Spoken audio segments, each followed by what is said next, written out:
Pak, katanya kalau orang itu mati selama 40 hari arwahnya gentayangan di rumah, Pak. Kira-kira menurut Anda, peringatan kematian itu budaya atau agama? Ini sudah mulai sensitif loh ini ya. Ini ustadznya pasti dari Muhammadiyah ini. Kalau dia bilang agama, sebutkan satu dalil saja. Satu dalil saja yang menganjurkan peringatan kematian. Loh Pak, kan kita dianjurkan beramal atas nama orang tua. Iya, itu kita sepakat. Tapi peringatan dengan menghadiahkan amal, dua hal yang berbeda. Bismillahirrahmanirrahim. Di bagian akhir ini saya menyinggung berkaitan dengan antara kematian dan budaya. Saya kasih judul penutup dan nasihat. Urusan kematian memiliki hubungan kuat dengan pengaruh adat. Betul Pak? Ya, dan realitanya demikian. Sehingga masalah kematian itu di masing-masing tempat beda-beda, tergantung adatnya. Walaupun semuanya lingkungan muslim. Orang Jawa Timur punya adat sendiri dalam mengurusi kematian yang mungkin beda dengan orang Jawa Barat, beda dengan orang Jawa Tengah, beda dengan orang luar pulau Jawa, dan seterusnya. Bahkan berkembang aneka keyakinan di masyarakat tentang kematian yang sumbernya murni dari adat. Pak, katanya kalau orang itu mati selama 40 hari arwahnya gentayangan di rumah, Pak. Kamu punya keyakinan seperti itu dari mana? Loh, itu kan sudah keyakinan peninggalan orang tua masa silam. Jadi ini ideologi yang berasal dari apa? Budaya. Karena budaya itu terkadang mewarnai akidah. Makanya berbudaya tidak dilarang, tapi kalau budaya sampai dijadikan agama, masalah besar. Dan banyak orang menjadikan budaya sebagaimana layaknya agama. Sebab budaya mewarnai ideologinya, mewarnai akidahnya. Dan banyak keyakinan berkembang di masyarakat karena budaya. Sunda ada budaya apa namanya? Kalau di Sunda itu apa namanya? Ya. Agama orang Sunda. Wiwitan. Sunda Wiwitan. Ya. Nah, kalau Jawa kan kejawen. Kalau Sunda bukan kesundan. Sunda Wiwitan. Nah, Sunda Wiwitan itu kan ada aneka keyakinan, Pak. Ada titik-titik tertentu yang dianggap ini punya penunggu, ini punya penunggu. Itu berasal dari mana? Budaya.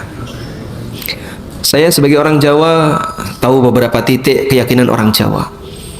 Laut Kidul itu punya penunggu, namanya Nyi Roro Kidul. Laut Utara punya penunggu, namanya Dewi Lanjar. Nanti Merapi punya penunggu, nanti mana lagi punya penunggu. Jadi masing-masing itu ada keyakinannya. Dari mana itu berasal? Dari budaya. Ada keyakinan itu keyakinan karena latar belakang budaya.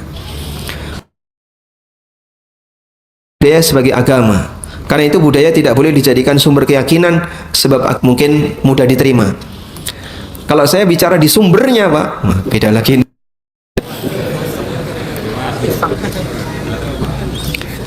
Demikian pula budaya tidak boleh mengalahkan aturan agama. Larangan agama tidak boleh diabaikan dan dilanggar dengan alasan ini sudah jadi budaya. Karena ada banyak orang yang mengatakan ini kan sudah jadi budaya kami. Sesuatu yang melanggar jangan dinormalisasi. Berawal dari kebiasaan satu orang, ditiru oleh orang lain, akhirnya jadi kebiasaan banyak orang. Ketika dilarang, gimana? Dilawan dengan ini sudah jadi kebiasaan. Maka dakwah tauhid yang dibawa oleh Nabi terkadang ditentang dengan alasan budaya. Baik, sekarang coba kita lihat. Kira-kira menurut Anda, peringatan kematian itu budaya atau agama? Hah? Itu budaya atau agama? Ini sudah mulai sensitif loh ini ya. Perlu dibahas nggak? Nggak usah aja. Dibahas. Ya, tapi mungkin bagi sebagian orang kayaknya berat ini nerimanya. Ini ustadznya pasti dari Muhammadiyah ini. Tidak, saya tidak bicara masalah latar belakang ormas, tapi berawal dari pertanyaan dulu. Karena ada sebagian jamaah tanya, coba Ustadz serius, saya tanya, itu kajian waktu di Jogja ya, dan kumpul banyak orang antara yang punya kebiasaan peringatan kematian dan yang tidak punya kebiasaan peringatan kematian. Yang benar itu boleh nggak praktek kayak gini? Maka kembali saya tanya, itu budaya atau agama? Nah, bingung mereka, budaya atau agama ya? Kalau dia bilang agama, sebutkan satu dalil saja. Satu dalil saja yang menganjurkan peringatan kematian. Karena kalau agama kan berarti ada sumbernya dari Al-Quran atau hadis. Lupakan kita dianjurkan beramal atas nama orang tua. Iya, itu kita sepakat. Tapi peringatan dengan menghadiahkan amal dua hal yang berbeda. Saya bisa menghadiahkan amal untuk kakek nenek saya yang sudah meninggal di masjid. Saya bisa menghadiahkan amal ketika saya sedang berdoa kepadanya, ngirim doa bebas, tapi nggak pakai peringatan. Ini beda, peringatan dengan ngirim doa itu dua hal yang berbeda. Nah, maka jangan gunakan alasan ngirim doa untuk membela peringatan. Sebab kenyataannya Nabi SAW kematiannya tidak diperingati oleh sahabat. Padahal mereka tahu betul kapan Rasulullah SAW wafat. Tapi nggak ada riwayat 3 harian tahlilan untuk Nabi SAW di rumah Abu Bakar As-Siddiq atau di rumahnya Aisyah atau di Masjid Nabawi. Tidak ada. Itu kita sepakat. Semua orang soleh yang kita kenal, bahkan sampai pun Nabi Muhammad SAW, kita tahu beliau tidak ada peringatan kematian. Nah, kalau sudah sepakat, kayaknya dijawab agama nggak ada jawabannya. Berarti pilihan yang kedua adalah budaya. Karena ada budaya yang kadang dibumbui agama. Ada praktek budaya dibumbui agama. Saya kasih contoh ya, di Jogja ini cukup banyak. Sedekah bumi itu dilakukan oleh orang lereng Merapi atas titah dari keraton Jogja dan menanam kepala kerbau di lereng Merapi. Dulu dipimpin oleh Mbah Marijan, sekarang dipimpin oleh putranya Mbah Marijan. Ya. Sebelum acara itu dimulai, Masya Allah Pak, baca Yasin, baca tahlil sekian, baca ini, baca ini, baca ini, selesai, kemudian ritual dilakukan, berangkat. Jadi mereka kirap gitu ya, dengan pakaian khusus, membawa bawaan khusus, kemudian datang ke lereng Merapi, lalu mengubur kepala sapi. Budaya ya itu? Budaya. Di Bekasi ada nggak? Hah? Oh, nggak ada gunung ya? Mungkin ke Gunung Putri di Cilengsi, Bogor. Ya. Baik. Nah, karena Anda tidak mengenal budaya itu, Anda menganggap ini murni budaya, bukan ajaran agama, tapi dibumbui oleh agama. Nah, makanya peringatan kematian ini budaya atau agama? Yang lebih tepat budaya, tapi dibumbui agama. Karena itu, kalau ini bukan bagian dari agama, makanya dia bukan fenomena internasional. Sehingga di negara yang lain tidak ada di negara ini tapi tidak ada di negara yang itu. Bukan fenomena internasional. Kalau itu agama, namanya agama kan tidak dibatasi oleh wilayah. Sehingga di sini ada, di sana juga ada. Itu kalau bicara agama.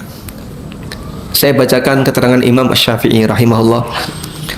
Beliau berkata dalam kitab kata beliau, wa akrahul ma'tam, aku benci acara ma'tam, wahiyal jamaah, yaitu kumpul-kumpul di rumah duka, wa illam yakun lahum bukaun, meskipun tidak diiringi dengan tangisan, fa inna dzalika yujaddidul huzna, karena yang seperti ini mengulang kesedihan, wa yukalliful mu'nah, dan membebani keluarga jenazah, ma'ama madha fihi minal athar, di samping telah ada larangan dari riwayat Jarir bin Abdullah. Sahabat Jarir bin Abdullah pernah mengatakan, kunna na'uddul ijtima' ila ahlil mayyit wa sani'atat ta'am ba'da dafnihi minan niyaha. Kami menganggap kumpul di rumah duka dan membuatkan makanan setelah pemakaman termasuk di antara bentuk meratapi mayit. Dan hadis ini sahih, diriwayatkan oleh Imam Ahmad, Ibnu Majah dan yang lainnya. Baik. Dan masih banyak keterangan-keterangan para ulama Syafi'iyah yang lainnya yang menegaskan hal itu. Maka bukan karena kita tidak menghormati orang yang sudah mati, tapi bentuk penghormatan kita terhadap orang yang sudah mati tidak boleh diiringi dengan nuansa budaya dan aneka keyakinan yang lainnya. Makanya muncul tadi Pak ya, selama 40 hari dia gentayangan nunggu dikirimi pahala. Nah, kalau orang yang mati itu arwahnya kembali ke dunia, lalu dia bisa datang ke alam dunia, balik lagi Pak, pasti dia akan berangkat ke Palestina untuk melawan Israel. Arwah-arwah kaum mukminin jadi pasukan-pasukan yang tidak kelihatan untuk mengganggu tentara Israel. Kan dia nggak punya amal jihad. Wallahu a'lam. Baik, semoga buku